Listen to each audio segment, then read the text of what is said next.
Dashur teleshikues, ju përshëndes. Po fillojmë lajmet në televizionin 4+. Kryqi i Kuq Degalushnjë organizoi një demonstrim të ndihmës së parë në terren me pjesëmarrjen e 10 të rinjve dhe qytetarëve. Aktiviteti u zhvillua në lulishtën e qytetit dhe kishte si qëllim ndërgjegjësimin e komunitetit për rëndësinë e reagimit të shpejtë në raste aksidentesh apo emergjencas shëndetësore. Gjatë demonstrimit, vullnetarët e Kryqit të Kuq treguan mënyrat e dhënies së ndihmës së parë në raste të ndryshme, si humbje ndjenjash, plagosje, fraktura apo ndalim frymarrjeje. Të rinjt u njohën nga afër me teknikat bazë të ndërhyrjes së menjëhershme deri në mbërritjen e ekipeve mjekësore. Profesuesja e Degës së Lushnjës, Luiza Petova, u shpreh se këto aktivitete janë të rëndësishme për edukimin e brezit të ri dhe rritjen e ndjenjës së përgjegjësisë qytetare. Sipas saj, të rinjt nuk duhet të jenë indiferent ndaj mësimeve praktike të ndihmës së parë, pasi çdo qytetar mund të përballet me situata emergjente kur reagimi i shpejtë mund të shpëtojë jetë. Sot neve kemi aktivitete për demonstrimin e dhënies së ndihmës së parë në natyrë. Sa rëndësi ka ndihma e parë, sidomos në ditët e sotme, që shikojmë që ka shumë aksidente, që është e nevojshme në çdo vend që neve të jemi, mund të na ndodhi një aksident që është fare i pa kontrolluar dhe secili nga ne duhet të di një uri fillestare për dhënien e ndihmës së parë. Me këtë punë merret Kryqi i Kuq, që mundohet të shpërndajë në komunitet mënyrën se si jepet ndihma e parë, sidomos me të rinjt. Këtë qëllim ka dhe aktiviteti i sotëm me të rinj vullnetar. Janë dashamirës të rinj dhe a i përthithin këto praktika? Janë dashamirës dhe i përthithin shumë shpejt, ndonjëherë ka dhe në një farë indiferentizmi, por ndodh. Shumica janë dashamirës. Aktiviteti u ndoq me interes nga kalimtarë dhe qytetarë të shumt, ndërsa Kryqi i Kuq bëri thirrje që sa më shumë të rinj të bashkohen trajnimeve dhe nismave vullnetare në shërbim të komunitetit.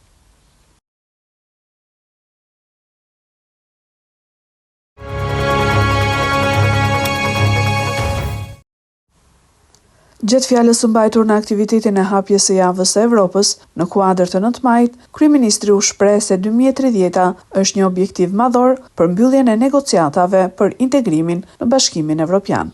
Sa i përket çështjes së 2027-s, 2027 është një objektiv i vendosur bashkërisht, por është lënë edhe një hapësirë që për një arsye ose një tjetër mund të ketë edhe një zgjatje të mbylljes së negociatave deri nga mesi i vitit 2028. Jemi pak a shumë në të njëjtën gjatësi vale. 2030 është vendosur si një objektiv madhor. Pas negociatave, ka ratifikime, miratime nga shtetet dhe kërkon një kohë, u shpreh Rama.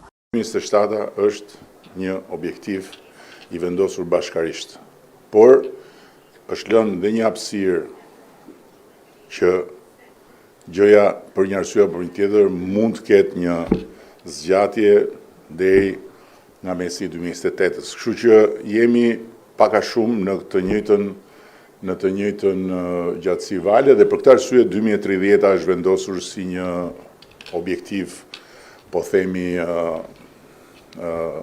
madhor, sepse pas negociatave është procesi i ratifikimeve, është procesi i miratimit nga shtetet, kështu që ai kërkon një kohë por 2027 është e bëshme dhe është aty e vendosur bashkarisht.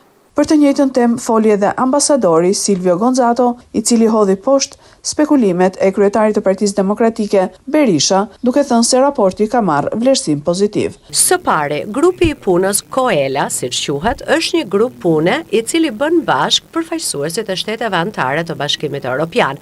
Është një grup diplomatësh të cilët mblidhen me dyert të mbyllura në praninë e Komisionit Evropian për të diskutuar dhe debatuar. Së dyti, Komisioni Evropian po vërtet i ka dorëzuar këtij grupi pune raportin e mirënjohur si i Bari. Pra është një raport për të parë nëse Shqipëria i ka përmbushur piketat e përkohshme që duhet të përmbushen në këtë çast, në mënyrë që Shqipëria të kalojë në fazën tjetër që është mbyllja e kapitujve. Pra komisioni ka dorëzuar raportin dhe në fakt raporti ka bërë një vlerësim pozitiv. Tashmë janë shtetet anëtare ata që do të diskutojnë. Dhe më lejoni të them që shtetet anëtare nuk e hedhin në vot këtë raport.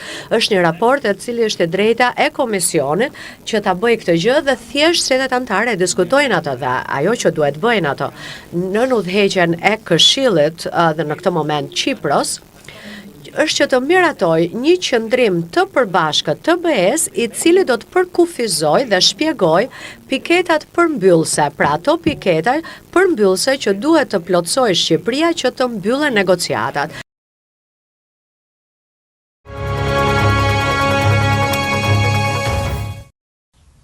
Kreu i Partisë Demokratike Sali Berisha gjatë bashkëbisedimit me qytetarët në rrjetet sociale dha një koment për ambasadorin Gonzato.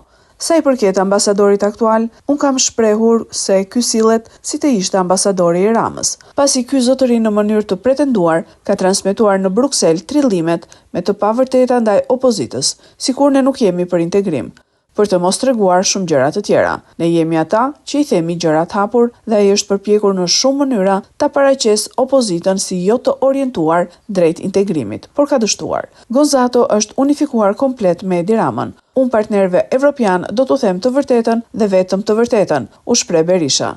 Ne jemi ata që i themi gjërat haptas. Dhe është përpjekur në shumë mënyra të paraqes opozitën si jo të orientuar drejt integrimit, po ka dështuar eksponent transishëm të Bashkimit Evropian ja kanë bërë të qartë në prani të tjerëve se opozita, se Partia Demokratike është thellësisht orientuar për integrimin e Shqipërisë në Bashkimin Evropian dhe është partneri ynë, i është thënë shkëlqësisë tij.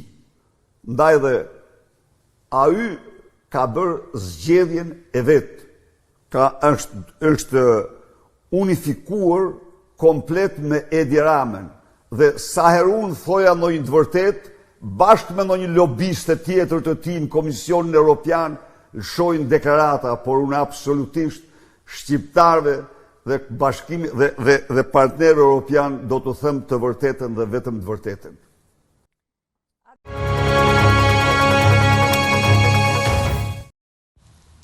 Të gjithë anëtarët e Këshillit të Përgjithshëm të Lëvizjes Vetëvendosje kanë votuar propozimin që Albin Kurti të jetë kandidati i tyre për kryeministër.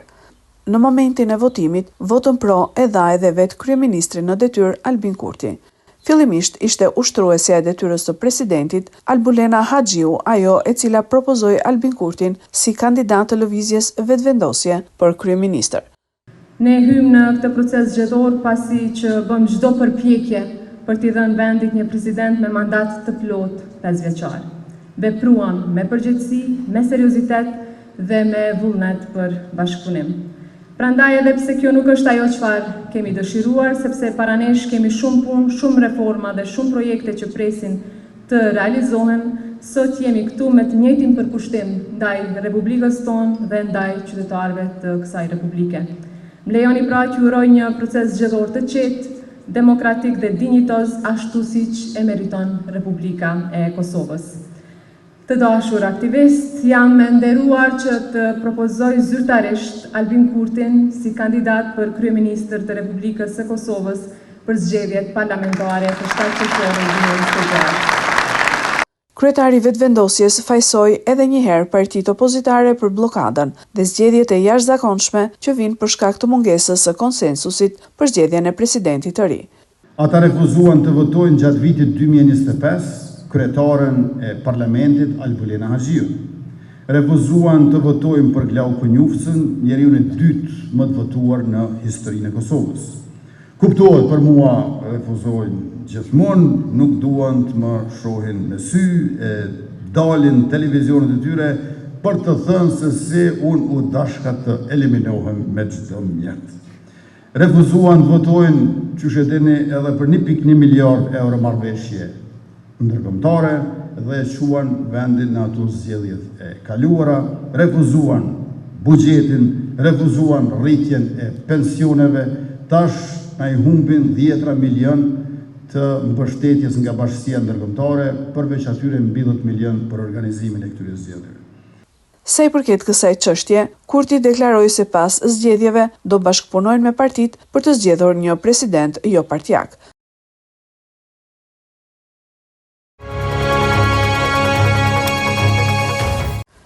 Presidenti i Këshillit të Evropës, Antonio Costa, ka përkujtuar sot Ditën e Evropës, duke e cilësuar si një festë të përbashkët të gjithë qytetarëve evropian. Në një mesazh drejtuar qytetarëve shqiptar, ai shprehet se Shqipëria ka bërë një përparim të konsiderueshëm me negociatat gjatë vitit të kaluar dhe se e ardhmja e vendit është në Bashkimin Evropian. Ne besojmë se ardhmja juaj është në Bashkimin Evropian, po bëhet një punë e madhe për ta bërë këtë realitet, theksoi Costa.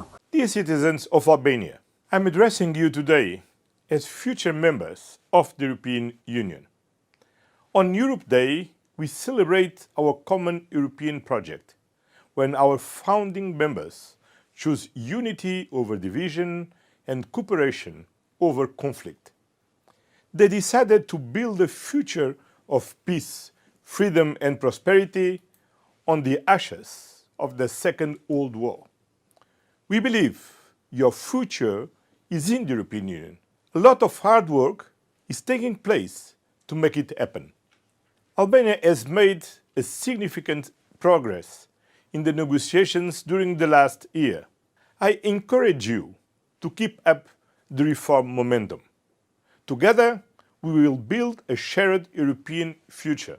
Long live Europe!